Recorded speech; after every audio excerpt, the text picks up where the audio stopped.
Bradesco Esportes FM apresenta O Negócio é Esporte, um bate-papo sobre o marketing esportivo, com Sérgio Carvalho e Alexandre Caralta.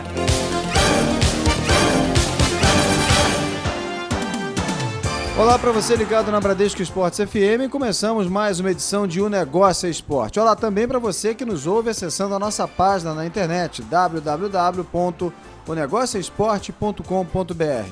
E para você também que curte a nossa fanpage no Facebook e também nos segue no Twitter. O nosso perfil é o @onegocioesporte, @onegocioesporte. E um olá também para quem está sempre comigo aqui na apresentação do programa, o também jornalista Alexandre Caralta. Oi, Caralta. Olá, Sérgio. Olá, ouvintes. O Negócio é Esporte fala hoje sobre um ponto considerado crucial para a recuperação dos clubes do nosso futebol: aumentar o número de sócios torcedores. Dos mais de R$1 bilhão que o Real Madrid, por exemplo, fatura por ano, cerca de 20% vem do torcedor. Por aqui, Caralta, a gente ainda está engatinhando, né? O clube com o maior número de sócios torcedores, o Internacional de Porto Alegre, tem 125 mil. O Flamengo, clube de maior torcida, oscila em torno de 60 mil sócios torcedores. Só para o ouvinte ter uma ideia, se 2% da torcida do Flamengo virasse sócio torcedor, isso geraria uma receita em torno de R$250 milhões por ano. Pois é, Carota, por que os gigantes como Flamengo e Corinthians, donos de verdadeiras nações, não conseguem mais adeptos? E como transformar o torcedor, como se diz, o principal patrimônio dos clubes, em fontes efetivas de receita? Quem responde a essas e outras perguntas é o nosso convidado de hoje, o gerente de marketing da Ambev, Rafael Puccinelli. O Rafael é o responsável pelo Movimento por um Futebol Melhor, o programa de sócios torcedores lançado há aproximadamente 2 anos, que já conta com 800 mil adesões. Mas antes de a gente bater esse papo com o Rafael, vamos a um rápido giro sobre as notícias do marketing esportivo.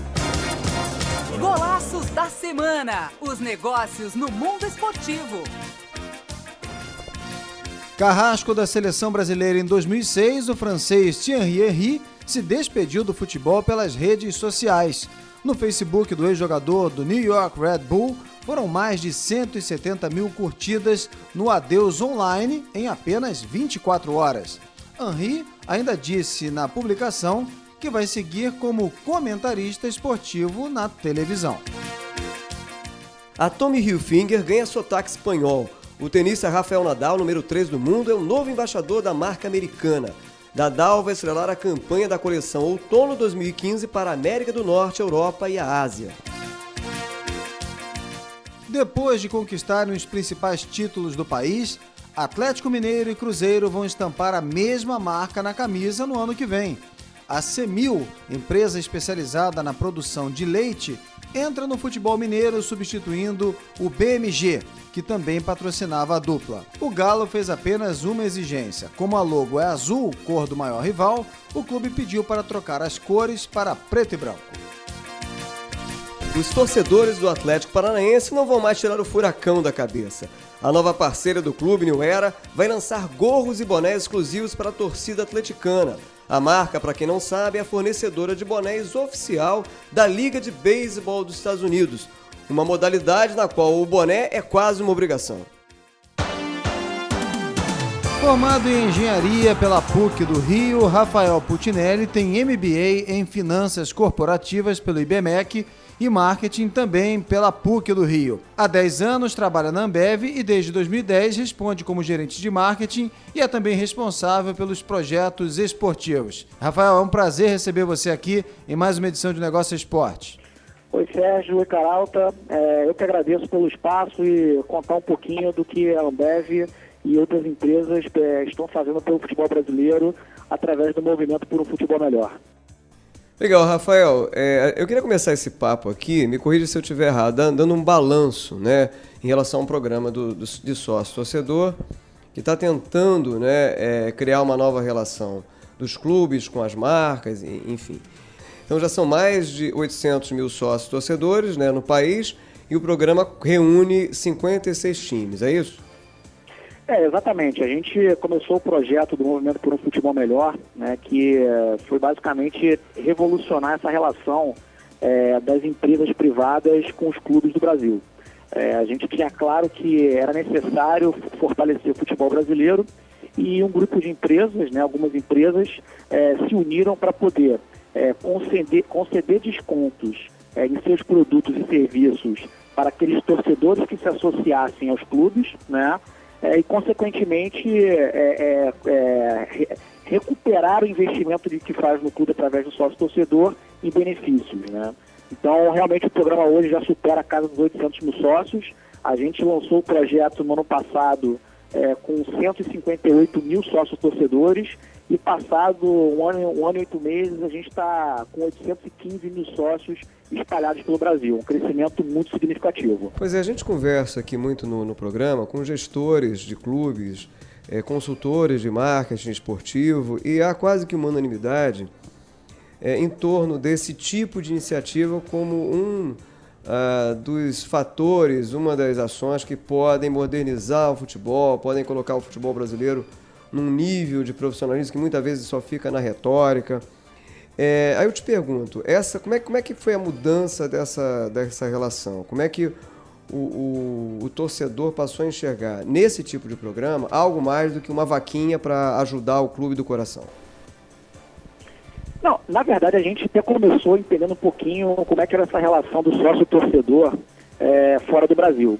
Quando a gente foi estudar a relação do peso da receita do sócio-torcedor nos clubes europeus, a gente percebia claramente que representava mais de 20% de toda a receita dos clubes europeus, né, na média.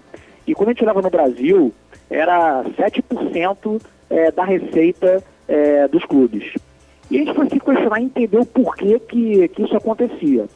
E analisando os principais fatores do programa de sócio-torcedor, os principais benefícios do sócio-torcedor dos clubes, a gente percebia claramente que eram programas muito alavancados pela questão de ingresso para o estádio. Então, o torcedor que se associava ao clube, ele basicamente se associava por dois motivos. Pela paixão, né, que ele tinha pelo clube, sem esperar ter nada em troca. E o segundo motivo era a questão do ingresso ao estádio, que ele utilizava se fosse um heavy user de estádio, né, uma frequência mais assídua. A gente, entendendo o modelo de fora, a gente percebia que a relação dos clubes com o torcedor fora do Brasil, ele era muito focado em oferecer outros benefícios que não necessariamente fosse somente o benefício de ingresso. Né? Como os programas de fidelidade, né, Rafael? Oi, desculpa. Como os programas de fidelidade, né? Exato. A diferença que a gente tinha do mercado europeu para o mercado brasileiro é que lá fora os clubes formaram essa rede, né, essa rede grande, e a gente, através do movimento, a gente uniu as empresas, né, nós empresas nos unimos para fazer esse programa, para oferecer ao clube e o clube, por sua vez, oferecer ao torcedor, né? Então, acho que a dinâmica mudou, né, da relação torcedor com o clube, né? Hoje o torcedor ele é um consumidor do clube, né? Então, ele tendo um benefício tangível, ele começa a se associar ao clube porque ele vai ver, ele verá que vale mais a pena ser sócio torcedor, né, pelos benefícios que ele tem do que não ser. Né? E é um modelo que a gente acha, que a gente chama aqui, que a gente considera que é um modelo ganha-ganha-ganha, né? Porque o clube ganha, porque a gente ajuda no incentivo de novos sócios torcedores, o torcedor ganha, porque ele consegue recuperar o investimento dele da mensalidade através dos benefícios das empresas, e as empresas também ganham porque elas passam a fidelizar o torcedor do clube.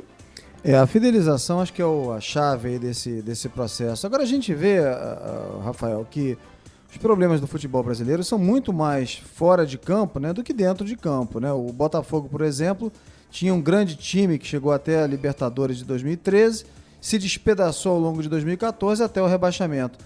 Na sua opinião, o problema do futebol brasileiro está então na gestão dos clubes ainda? Olha, eu não acho que seja na gestão. Acho que existe ainda uma relação de você ter um gap de receita dentro dos clubes. Né? A partir do momento que o clube tem receita para fazer o futebol, né, fazer um futebol mais forte, ele acaba que esses problemas de financeiros são minimizados, né? O que acontece hoje é que o futebol vem ficando mais caro de ser realizado, e as receitas elas não têm acompanhado todo esse crescimento, né? Mas não cabe também, aí então também um pouco de equilíbrio por parte dos dirigentes, que muitas vezes fazem aquelas contratações fora do orçamento, né? Ou deixam de pagar os impostos, né? Ou os tributos, né? Não falta aí um pouquinho dessa equação? A receita é fundamental, mas adequar o orçamento, né, também é importante. Eu acho que todos passam por isso, né? Você pega o exemplo do próprio Flamengo nos últimos 2 anos, né? As informações que circulam, que pagaram mais de 200 milhões de reais de impostos, né? Que estavam devidos, né? Então, eu acho que sim é o caminho. Eu acho que é o princípio básico de você ter uma operação financeira saudável, né? Você tem uma receita maior que a despesa, né? Então, eu acho que o planejamento ele sim deveria ser elaborado pensando em ter um superávit na última linha, né? De ter uma receita positiva. Isso deveria fazer parte do planejamento do clube. E para ter essa receita positiva, a receita do sócio-torcedor deveria ser uma fonte muito significativa do planejamento do clube. Pois é, o que a gente observa, né, Rafael, é uma falta de diversificação de receitas. Até os grandes clubes conseguem ter um nível de receita, vamos dizer assim, nada desprezível, representativo, né? Mas a saúde financeira, ela continua debilitada por questões, por má gestão, porque gasta-se mais do que se arrecada, o que é um erro elementar. E justamente como você está observando, o programa de sócio-torcedor, ele tem que adquirir uma participação maior nesse mix de receitas. Senão, na verdade, os clubes ficam reféns, como a gente muitas vezes conversa aqui, por exemplo, da cota de televisão ou de um patrocínio, né? Então tem que ampliar e acho que o caminho é esse. Falando nisso, a gente conversou com o Fred Mourão, que é o gerente lá do Flamengo, há mais ou menos um mês e meio, conversamos com ele e ele disse que pretende, né, ampliar essa participação do programa de sócio-torcedor, tomando por referência o Benfica, que tem aí um percentual em torno de 4% dos torcedores do Benfica aderiram ao programa de sócio-torcedor, o que permite que ele tenha uma saúde financeira bem razoável, ótima, né? Então a referência seria essa, 4%, 5%. Você não acha que ainda assim é um pouco modesto isso? Olha, se você olhar os números, eles não são modestos pela receita que pode ser gerada, né? A gente, quando começou o projeto, a gente fez esse estudo do Benfica lá fora e constatou esses 4% da relação de torcedores sendo sócios. A gente tem uma referência no Brasil, que é o Internacional de Porto Alegre, né? O Internacional de Porto Alegre, hoje, ele tem 126 mil sócios aproximadamente. É o líder, né? É o líder. É o líder. E esses 126 mil sócios, eles representam 2,2% da sua torcida sendo sócia do clube, né? Então, quando você olha clubes como o Corinthians, como o Flamengo, com o Corinthians com 60 mil sócios, o Flamengo com 54, se não me engano, tem muito espaço para andar. E se a gente mesmo, eu acho que para chegar no Benfica é um caminho, é um sonho, né? Tem que sonhar para chegar. A gente precisa sonhar grande, ter objetivos grandes para o futebol brasileiro.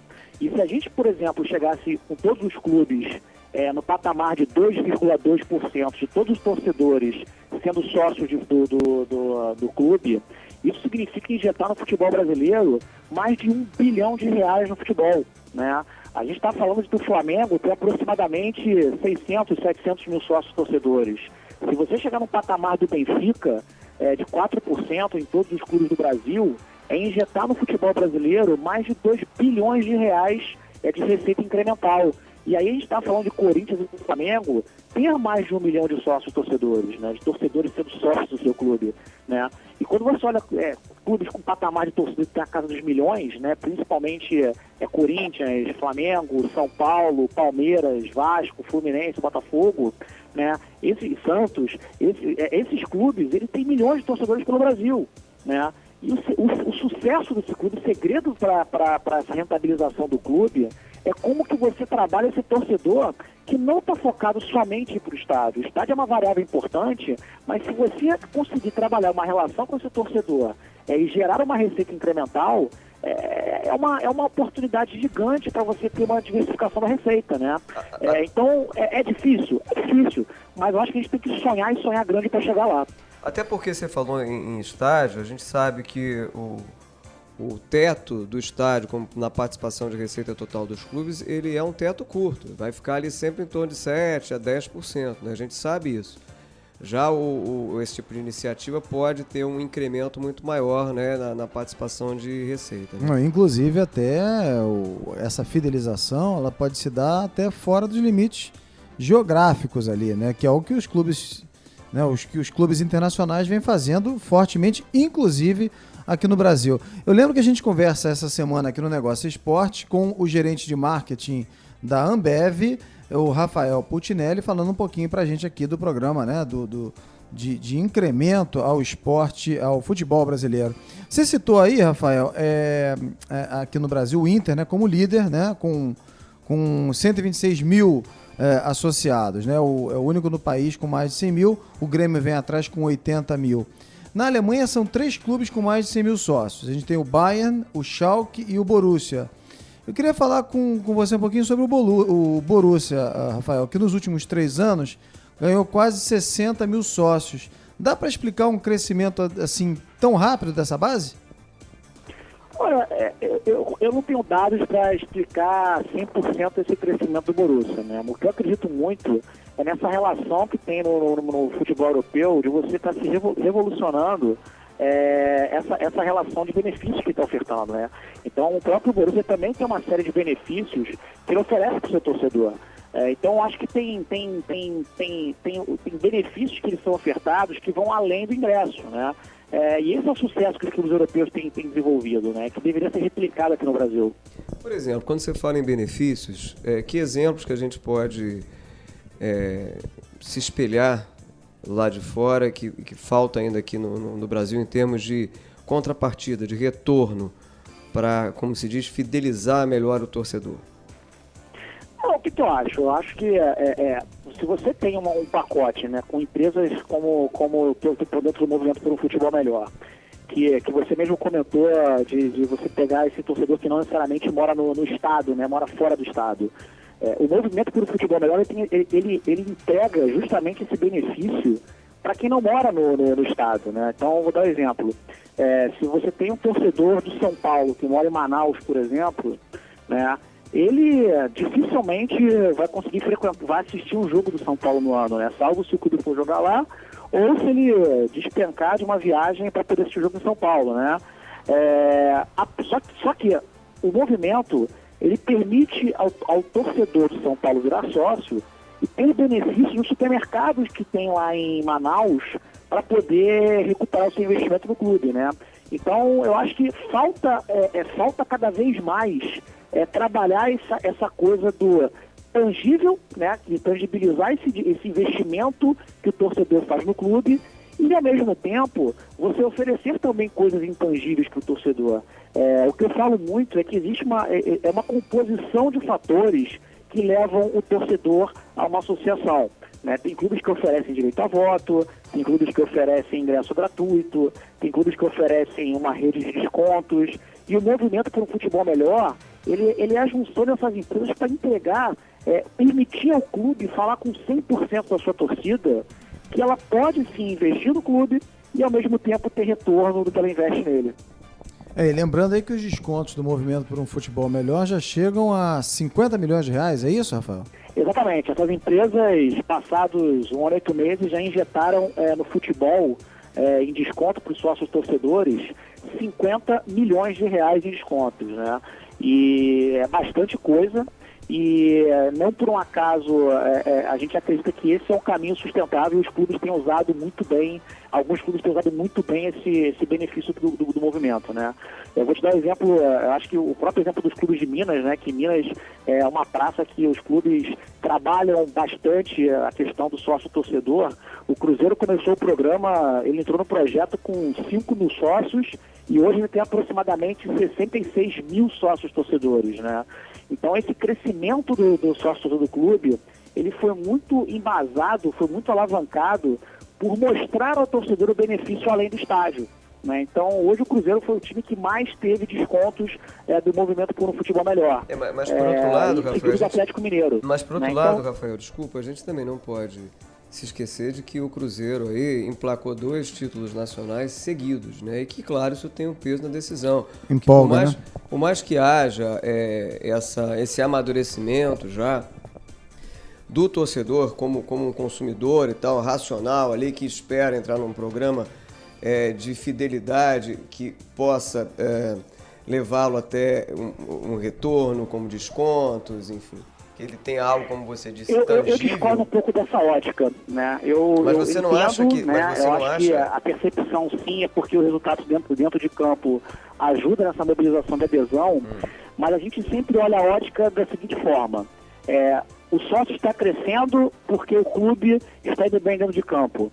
Agora, eu acho que a visão que a gente deveria ter era o seguinte: pelo sócio estar crescendo, o clube está tendo resultado dentro de campo, né? Então, a gente tem que passar a olhar que o sócio ele tem uma participação determinante para o resultado dentro de campo. Porque a receita incremental do sócio-torcedor, ela é uma fonte variável de recurso. Quando você olha as cotas de televisão, as cotas de patrocínio de camisa, não adianta a gente achar que um clube de tamanho de torcida menor ou de menor exposição na mídia vai ganhar mais do que um clube que tenha uma maior exposição. Agora, se você tem um clube com menos torcedores, mas esses torcedores estão mais mobilizados do que o clube com mais torcedores, né? O clube com menos torcedores vai ser muito mais importante do que o clube com mais torcedores. Eu acho que, por exemplo, o caso do Cruzeiro, por exemplo, é o caso que eu posso falar bem, aproximadamente, por informações que eu estimo, 2/3 da folha do Cruzeiro são pagas por recurso do sócio torcedor, né? Então, se eu não me engano, acho que vale a pena checar com o marketing do clube, com o Marconi, que é o diretor de marketing, a receita do sócio torcedor já superou a cota de televisão, né? Então, eu acho que ele é um ciclo vitorioso, um ciclo virtuoso esse negócio. Eu acho que o desafio que a gente tem que fazer com os clubes é enxergar, que os clubes precisam mostrar para o seu torcedor a ótica que o resultado dentro de campo começa por fora dele, né? Então, esse crescimento do sócio pode ter um papel determinante no resultado dentro de campo. Muito bem, a gente vai continuar esse bate-papo, mas a gente tem que fazer um rápido intervalo aqui. O nosso convidado dessa semana é o gerente de marketing da Ambev, falando um pouquinho pra gente aqui do movimento por um futebol melhor, o Rafael Puccinelli. A gente faz um rápido intervalo e daqui a pouquinho a gente está de volta com o Negócio é Esporte aqui pela Bradesco Esportes FM. O intervalo é rapidinho e a gente volta já já. Um pit stop. O Negócio é Esporte volta já na Bradesco Esportes FM.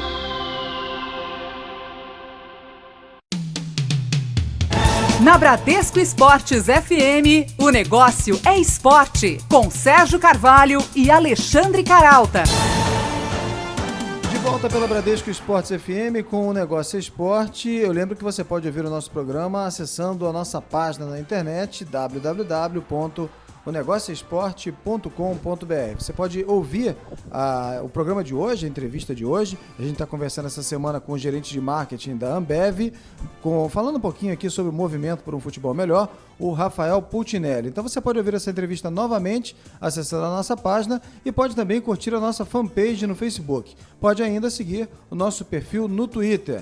O nosso perfil é o @onegocioesporte, @onegocioesporte. Antes da gente retomar o nosso papo com o Rafael Puccinelli, gerente de marketing da Ambev, vamos a um rápido giro com as notícias do marketing esportivo.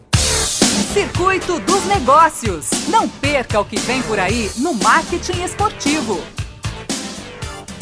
A nova Arena Palestra, ou Allianz Parque, vai virar palco de videogame. Os assinantes do Xbox Live, serviço de jogos online da Microsoft, podem jogar um minigame de futebol que leva os jogadores virtuais para dentro da nova casa do Palmeiras. O conteúdo foi desenvolvido em parceria com a agência Ogilvy e traz atrações nos diversos estádios Allianz ao redor do mundo, como o Allianz Arena na Alemanha e o Allianz Stadium na Austrália. A Estácio de Sá, parceira do time de basquete do Flamengo, vai patrocinar a peneira do Porto na América Latina. A seleção de novos talentos para o clube de Portugal está marcada para o próximo mês em Niterói, no Rio. Para saber mais sobre a iniciativa, você pode acessar a nossa página na internet, onegocioesporte.com.br. Em homenagem aos 100 anos da Sociedade Esportiva Palmeiras, Marcos Teles lança o livro Palestra Lágrimas Futebol Clube. A história tem como personagem principal um trabalhador que encontra no clube a verdadeira paixão. O lançamento será no dia 10 de janeiro, durante a festa de 32 anos da Mancha Verde, é claro, em São Paulo. A nova aposta do marketing da Puma é o projeto Secret Running Society, ou Sociedade Secreta de Corrida. A campanha convoca 10 pessoas para participar de um treino sem dar muitas informações. Depois de chegarem de helicóptero ao destino revelado só na hora, os participantes experimentam um produto exclusivo da marca. Muito bem, estamos de volta aqui hoje conversando com o Rafael Putinelli, que é gerente de marketing da Ambev. Estamos conversando aí sobre o programa de sócio-torcedor, que é considerado por boa parte dos gestores esportivos, consultores de marketing esportivo, um dos caminhos aí para melhorar, para sanear as finanças dos clubes de futebol, do nosso futebol brasileiro. Eu queria comentar contigo aqui o caso particular do Flamengo. A gente falou do Flamengo no primeiro bloco, não pode ser diferente, porque é esperado que o Flamengo, pela massa de torcedores, que é distribuída, inclusive, de forma portentosa pelas regiões do país, o Flamengo não pode deixar de ser um objeto aqui do nosso comentário, na expectativa de que ele lidere esse ranking aí do programa de sócio-torcedor. Ele ainda não lidera. E o Flamengo, em 2013, teve um estirão. Ele chegou a 60 mil associados, mas depois, nesse ano, caiu. A gente sabe, pelo que você comentou, pelo que você ressalvou no primeiro bloco, que não se deve atribuir ao desempenho em campo, esperar que o desempenho em campo seja uma condição para que o torcedor faça parte do programa, e sim as contrapartidas, o retorno, como descontos, enfim, do torcedor. Mas a gente sabe que ainda assim tem um certo peso. Eu queria que você comentasse o caso do Flamengo, por que ele teve essa queda, na sua opinião, esse ano, e como é que ele pode se tornar aí esse líder do ranking dos sócios torcedores, e ao chegar, por exemplo, a 2%, né, de sócios, com a adesão de sócios em torno de 2%, ultrapassar a casa de 200 milhões de receita. Como é que ele faz para dar esse pulo do gato, na tua opinião? Olha, eu acho que o Flamengo ele teve um resultado realmente espetacular no ano passado, né? E como você bem comentou, foi muito alavancado. O Flamengo ele conseguiu chegar na final da Copa do Brasil, foi campeão da Copa do Brasil no ano passado. Isso contribuiu bastante para a adesão de novos sócios. O dever de casa, não só do Flamengo, mas de todos os clubes, é justamente não ficar refém de chegar numa final de campeonato, né? Provavelmente uma boa parcela de torcedores entraram como sócio do clube muito em função do jogo final, do jogo semifinal. Eu acho que o clube ele percebeu isso. O Flamengo ele tem uma cabeça, uma mentalidade de toda a diretoria bastante competente, eficiente, e estão enxergando que não basta somente depender do resultado dentro de campo, né? Então existem outros mecanismos de fidelização que eles já estão desenvolvendo, né? Eu tive informações que o presidente Bandeira, junto com o departamento de marketing, o Fred Luiz e o Bruno, estiveram em Portugal para entender um pouquinho do modelo do Benfica também, né? E assim, esse é o caminho para o Flamengo, né? O Flamengo é uma torcida nacional, né?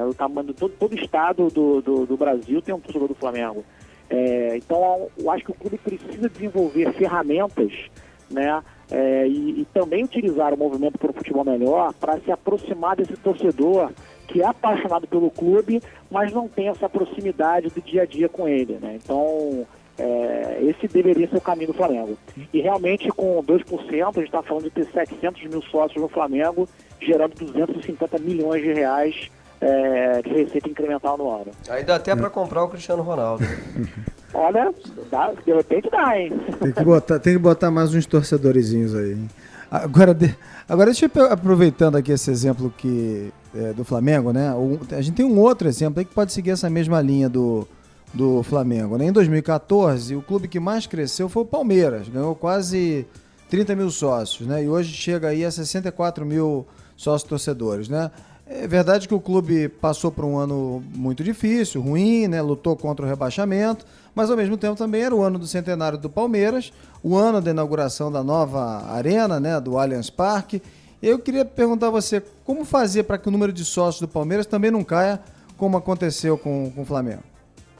Olha, o Flamengo, o Palmeiras ele já vem com essa preocupação de falar muito com o torcedor que não necessariamente vai ao estádio, né? O presidente Paulo Nobre também ele tem essa visão de trabalhar o torcedor que não frequenta somente o estádio e ele vem comunicando, se preocupando com a comunicação para esse torcedor, né? O departamento de marketing ele frequentemente, recorrentemente mostra para o torcedor os benefícios do projeto.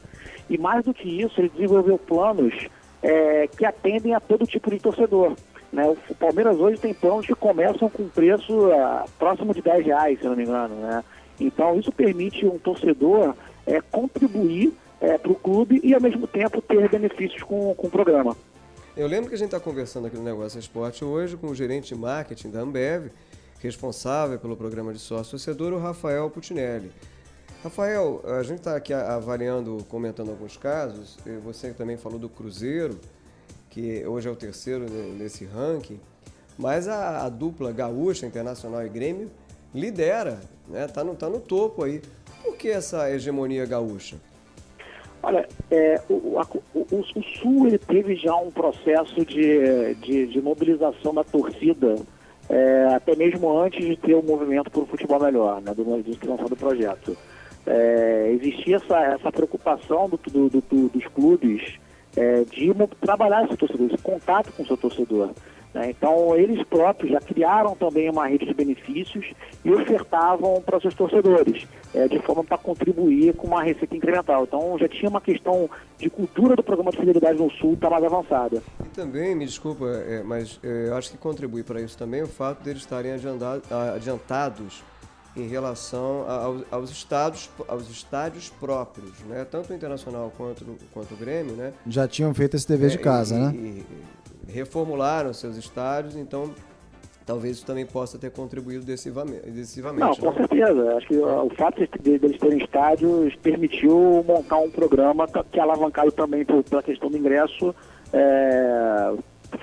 ajudasse nesse aumento do número de sócios torcedores. Agora, o fato, Rafael, da gente ter, por exemplo, pegando aí o exemplo dos times gaúchos, né?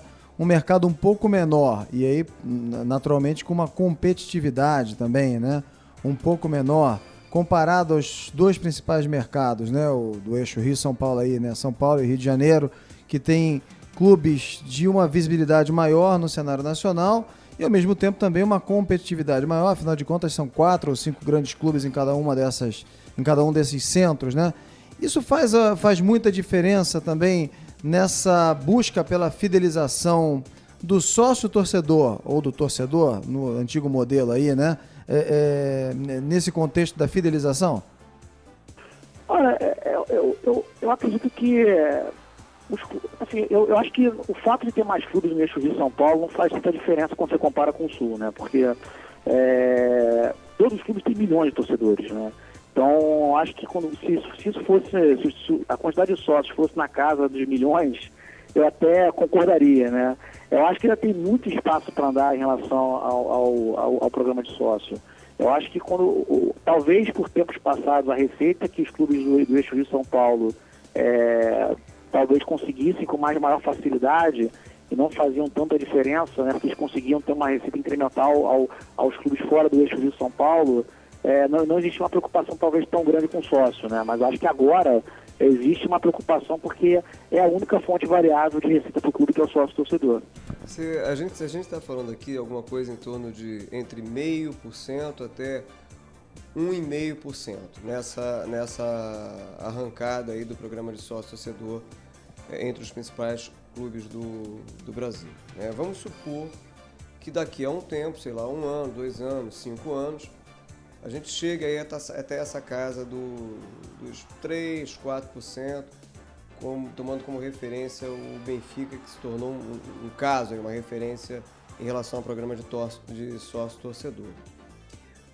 Falando propriamente de ingresso, se por um lado isso, claro, aumenta a receita incremental, que passa a ter uma participação muito maior, né, no volume total de receitas do clube, por outro lado, falando propriamente de ingressos, né, você não acha que a oferta de ingressos tende a se restringir nesse cenário aos sócios e torcedores? Vou dar um exemplo aqui. Nos últimos jogos do Flamengo pela Copa do Brasil no ano passado, quem não era sócio encontrava dificuldade de comprar, até porque o ingresso para aqueles que não eram sócios torcedores era mais caro e na final chegou partia, melhor dizendo, de R$250. Você acha que essa é uma tendência? Na medida em que o percentual de sócios torcedores aumentar, chegar a 2%, 3%, 4%, 5%, só esses vão conseguir comprar ingressos para o estádio? Olha, é bem possível que isso aconteça, né? Mas eu acho que hoje ainda é uma distância um pouco longa, na minha opinião, né? Quando você olha hoje os jogos dos clubes do calendário brasileiro, né, do ano, quantos jogos os clubes lotam ao longo do ano, né? 2, 3, 4, né? Então eu acho que o nosso desafio é ter uma taxa de ocupação de estádios próximo de uma liga inglesa, por exemplo, né? Eu acho que a gente ainda tem muita coisa para andar para poder chegar nesse questionamento, mas eu acho que se chegarmos nesse momento, né, de somente ter um sócio conseguindo comprar ingresso, eu acho que é um problema bom na verdade, né, porque é um sinal que os clubes estão com uma receita e superavitários. Só para dar uma referência aqui para o ouvinte, a média do Campeonato Brasileiro desse ano, do público, né, por jogo, foi inferior a 17 mil espectadores, o que é, por sua vez, inferior até por exemplo, a média de espectadores da Liga de Futebol Profissional nos Estados Unidos, a Major League, né? Deixa eu aproveitar pegando carona nesse longo caminho que você já sinalizou pra gente ainda que o futebol brasileiro tem que percorrer, né, para chegar aí próximo aí da Liga Inglesa, ou mesmo até da Liga Americana aqui, como o Caralta estava fazendo a referência. A gente estava falando agora dos ingressos, da venda de ingressos, que parece ser ainda um calcanhar de Aquiles aqui no mercado nacional, né? Temos aí alguns outros problemas, né?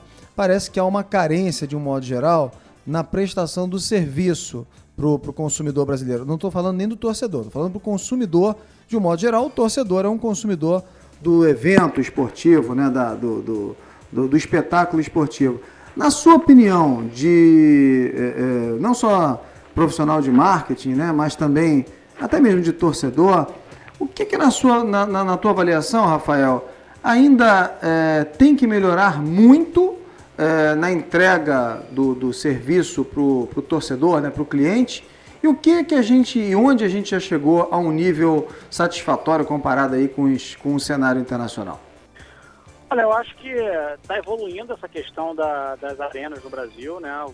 Com a Copa do Mundo, a gente conseguiu ter estádios de altíssima qualidade, muito modernos, né?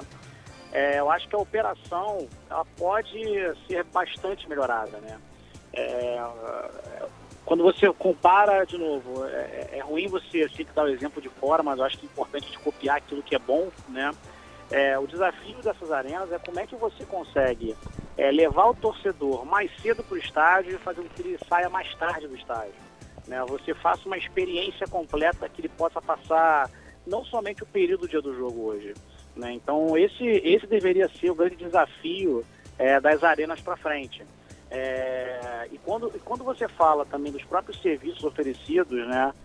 Se você tirar o serviço, por exemplo, de uma área VIP do estádio, que tem um catering um pouco mais rebuscado, ainda existe muita oportunidade do como é que você oferta algum serviço para esse torcedor. E acho que mais do que isso também é a questão da facilidade desse torcedor chegar no estádio, né? Essa locomoção para ele chegar no estádio. Eu acho que tem muita coisa que que pode ser melhorada, que vai evoluir, né? Que está evoluindo e pode evoluir ainda mais. Agora, talvez, Rafael, não sei se você concorda com essa opinião, talvez haja também uma questão ainda um pouco cultural, né, do torcedor brasileiro. A gente comparar aí com o torcedor da Europa e até mesmo do mercado norte-americano, menos pelo futebol, mas fazendo aí, se é que dá para comparar, uma análise aí, né, um paralelo com o basquete, no caso a NBA, ou mesmo a liga de futebol americano, né, da NFL, e ainda o beisebol, né, onde você tem, né, no estádio exatamente essa questão da experiência, de o torcedor chegar, passar o dia, almoçar, enfim. É claro que isso não é para sempre, não é sempre que o torcedor pode fazer isso. Ele elege um ou outro jogo para poder viver essa experiência. E aqui no Brasil a gente tinha até a fase dessas novas arenas, com ingressos evidentemente um pouco mais caros, aquela lógica do tipo, vai fazer o que no final de semana? Vamos ali, vamos no Maracanã. E o ingresso custava R$2, evidentemente sem conforto nenhum, mas o torcedor estava ali todo final de semana. Ele agora não vai, evidentemente, poder ir todo final de semana. Não falta também um pouquinho dessa mudança de cultura por parte do torcedor? E aí sim dele enxergar naquele jogo que ele eleger como importante, aí sim ter uma experiência mais prazerosa e mais envolvente?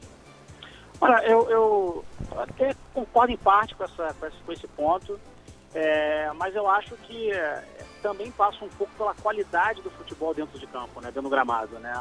Eu acho que o conteúdo dentro do campo, ele precisa evoluir para também atrair mais torcedores pro estádio, né? Então, a gente, talvez, anos passados, a gente tinha um conteúdo de jogadores, de atletas com uma qualidade melhor, com arenas com menos estrutura, e hoje a gente tem arenas com excelente qualidade, mas a qualidade do espetáculo talvez não esteja como estava lá atrás, né? E aí isso só reforça o ponto, né, dessa pauta de como a gente gera mais receita incremental para os clubes, porque para os clubes oferecerem melhor espetáculo, né, eles precisam ter os melhores jogadores jogando aqui dentro do Brasil, né? Quando você olha hoje o Brasil, a gente está lá entre a 7ª e 8ª economia do mundo, né? Então, a gente tem uma economia... Oi? É o que dizem. Não, pois é, assim, mas quando a gente olha, por exemplo, se compara com a Espanha nos 2 anos atrás, o ano passado, por exemplo, né? A gente tem que ter na cabeça que, na verdade, não é o Barcelona que deveria contratar o Neymar, né? Como é que a gente contratava o Daniel Alves, que passou pro Brasil, né?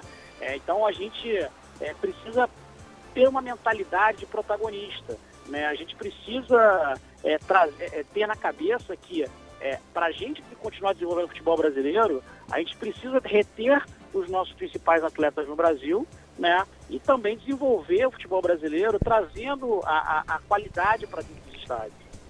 É o que não dá para fazer sem grana, né?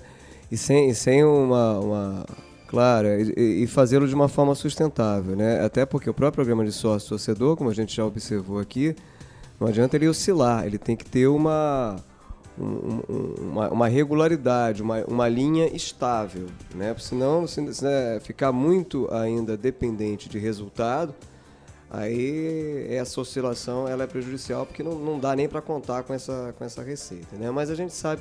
Desculpa, pode falar. O que não pode acontecer é realmente ficar refém do resultado, né? Porque o que acontecia era exatamente isso, né? O time ia bem, o sócio ia bem. O time ia mal, o sócio vai mal, né? Então, como é que o clube se planeja? Como é que o clube se organiza ao longo do ano, né? Então, o torcedor ele precisa engajar nessa causa e saber que hoje ele tem condições de investir no clube e recuperar, seja indo ao estádio, seja através de outros benefícios, esse investimento que ele faz no clube. Se a gente noves fora, se a gente pensar bem, tudo isso aí vai recair numa coisa chamada gestão profissional, governança, né, que é algo que a gente tem que desenvolver muito aqui no futebol brasileiro, inclusive no Rio de Janeiro, e os resultados estão aí, né? A perda de competitividade, a perda de atratividade está aí, é um fato. A gente agora vai fazer o nosso segundo intervalo e voltamos já conversando hoje com o Rafael Putinelli, que é gerente de marketing da Ambev. O intervalo é rapidinho, a gente volta já. Um pit stop. O negócio é esporte, volta já. Na Bradesco Esportes FM.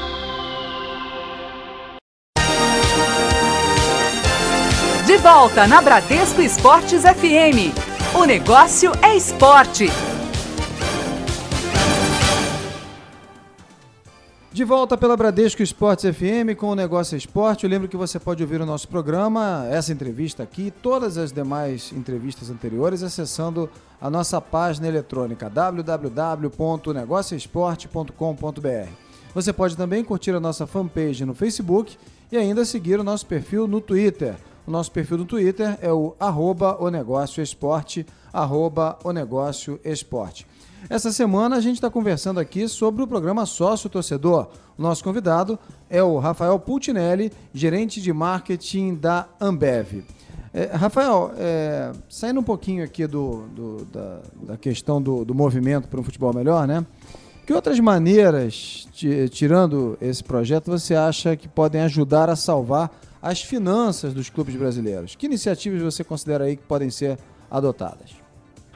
Olha, eu acho que a gente acredita fielmente que o sócio ele é a principal delas, né? É o caminho principal para poder ter essa rentabilização do clube, né? Que é uma fonte de receita totalmente variável, né? Ela não fica limitada a uma cota, né? Vamos dizer assim.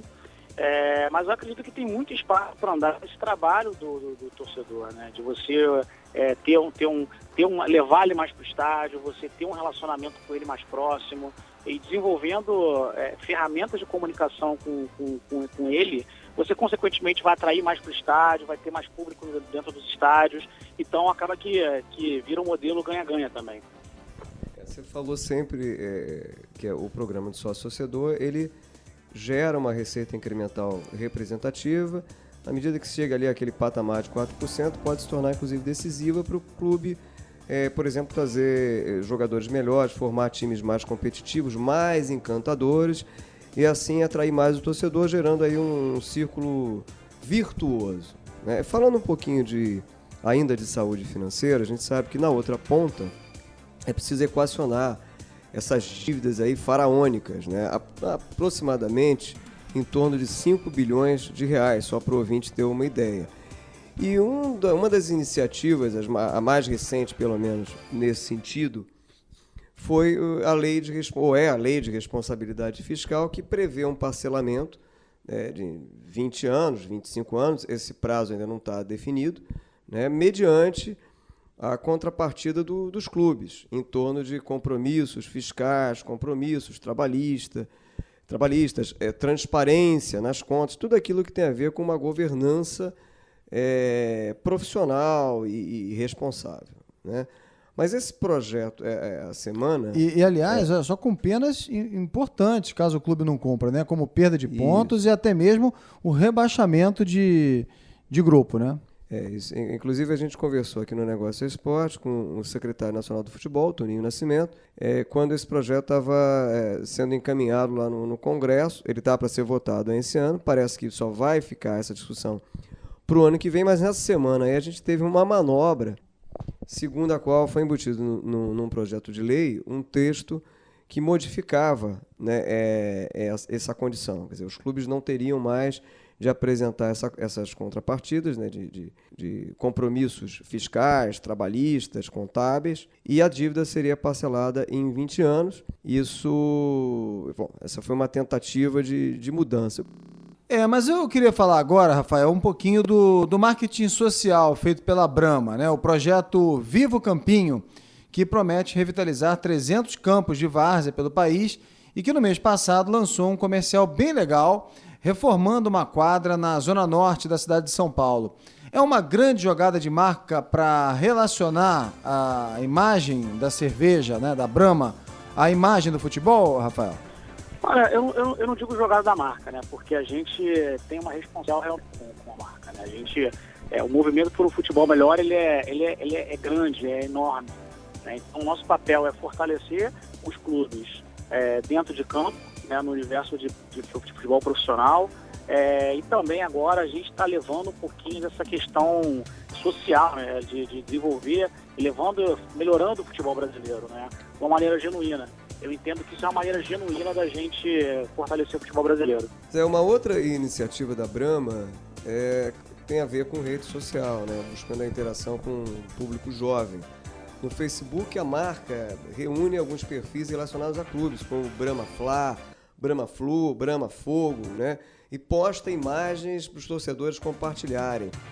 Você acha que esse é um caminho ainda para se desenvolver mais ainda, um terreno fértil para aproximar o torcedor do clube? Olha, esse é mais um caminho, né? Esse é uma forma que a marca teve de ter um contato mais próximo com o torcedor, né? E mais do que isso, a gente se preocupou em entregar uma linguagem para esse torcedor. Não bastava ser uma página genérica de Brahma Futebol, né? Porque você imagina ter uma página onde você vai falar do Flamengo, mas tem um torcedor do Fluminense na página, ou do Vasco. Então a gente teve o cuidado de desenvolver uma página para cada torcedor, para ter a linguagem daquele torcedor daquele clube, né? É uma forma dele se identificar com a marca e a gente criar um vínculo com esse consumidor, que é o torcedor. E como é que está o retorno disso? Olha, ele é muito bom, né? A gente é uma página com somando todas as páginas que a gente tem, com mais de 12 milhões de seguidores, né, em todas as nossas fanpages. E a relação, a gente tem um nível de engajamento muito alto. Se não o mais alto do Brasil, um dos mais altos, né? Então isso permite a gente ser um canal de comunicação com esse sócio-torcedor. Com esse torcedor, desculpa. Rapidinho, como é que vocês avaliam o efeito Copa? A gente teve aí na Copa, as marcas em geral tiveram na Copa, as marcas ligadas ao esporte, especialmente ao futebol, tiveram aí um impacto negativo. Como é que você avalia esse efeito Copa aí de uma forma geral? Olha, a Copa para a Ambev é um grande evento, né? A gente trabalhou com nossas duas marcas, com o Brahma e com o Budweiser, e a gente buscou cada vez mais se apropriar e se conectar com esse torcedor no momento Copa do Mundo, né? Era um evento grandioso, né? Então a gente conseguiu desenvolver momentos de interação com esse consumidor, porque é um momento de celebração, um momento que sempre tem cerveja próxima, né? Ele conseguiu fazer um trabalho muito bacana na Copa do Mundo. O resultado pra gente foi bem legal. Quer dizer, apesar da decepção, daquela... Apesar do 7-1, né? 7-1, o saldo você diria que foi positivo? O 7-1 vai passar. Eu acho que o nosso desafio é consertar o 7-1. E o caminho para consertar o 7-1 faz parte para desenvolver o futebol brasileiro, né? Porque a Copa foi um evento que veio e agora vai em 2018 para outro lugar, mas os clubes continuam aqui. E o nosso papel como Brahma é cada vez mais fortalecer os clubes brasileiros. Maravilha. A gente está chegando ao final do nosso programa. A gente conversa essa semana aqui no Negócio Esporte com o gerente de marketing da Ambev, o Rafael Putinelli, falando um pouquinho sobre o sucesso, né, o programa Sócio Torcedor.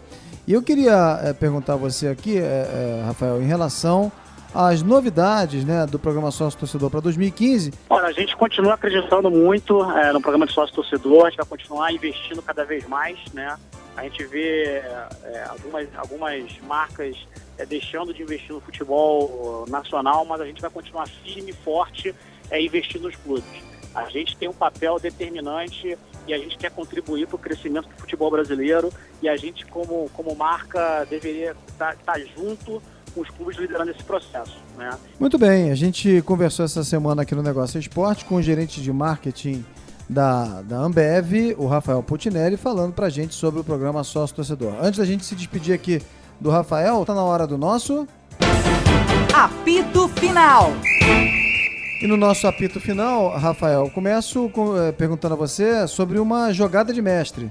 Olha, a jogada de mestre, eu acredito muito no movimento por um futebol melhor. Eu acredito que esse é o caminho para a gente fortalecer os clubes brasileiros e continuamos firme e forte nesse caminho. Uma bola fora, Rafael. Olha, eu acho que a gente vê alguns clubes ainda com dificuldades financeiras, isso é uma bola fora, né? Eu acho que o 7-1 também não pode passar em branco com uma bola fora de 2014 que vai ser superado. E uma zebra, Rafael? Olha, uma zebra é mundial de clubes agora ser um clube brasileiro, né? Eu acho que o nosso papel é sempre ter um clube brasileiro disputando um título mundial. Pra gente fechar, Rafael, uma aposta. Olha, eu aposto muito no torcedor brasileiro. Eu acho que o torcedor brasileiro, junto com as empresas que investem no futebol brasileiro, no movimento por um futebol melhor, serão um caminho dessa evolução do futebol brasileiro. Maravilha, eu quero aqui agradecer então a participação essa semana no Negócio Esporte do gerente de marketing da Ambev, Rafael Putinelli, falando pra gente sobre o programa sócio-torcedor. Rafael, muito obrigado pela sua participação aqui no nosso programa. Até uma próxima oportunidade. Um grande abraço, Rafael. Obrigado. Bom, obrigado. Obrigado pelo espaço e continuamos acreditando no futebol brasileiro. Esse papel das empresas no marketing esportivo brasileiro é fundamental para a gente continuar evoluindo o futebol brasileiro. Muito bem, depois desse bate-papo com o Rafael Putinelli, gerente de marketing da Ambev, falando sobre o programa de sócio-torcedor, tá na hora da nossa... Caixinha de surpresas. Toda semana, um destaque da história do mercado esportivo. Bom, a caixinha de hoje lembra um comercial que foi citado aqui na entrevista com o Rafael, referente ao projeto Vivo Campinho, um projeto da Brahma que promete revitalizar 300 campos de várzea no país. Vamos ouvir.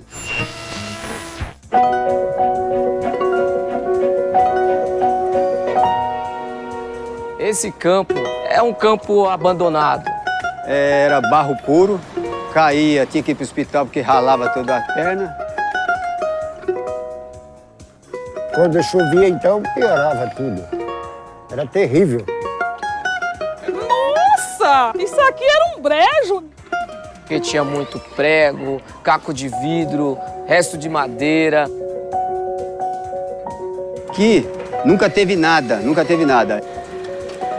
Vi uma equipe no campo falando que ia reformar o campo, que ia fazer isso, fazer aquilo. Eu não acreditei.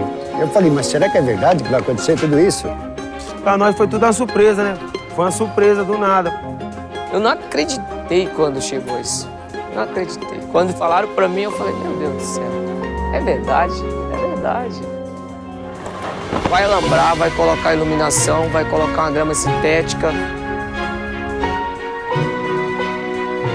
Vocês não têm ideia como isso é importante para essas pessoas, como isso vai fazer com que essas pessoas mudem suas vidas. Esse campo vai ser um instrumento de melhorias para essas pessoas. Fizeram um estádio no bairro, uma coisa mais linda do mundo. Eu achei lindo, lindo mesmo. Até emociona. Quem ri muito, uma hora chora, né?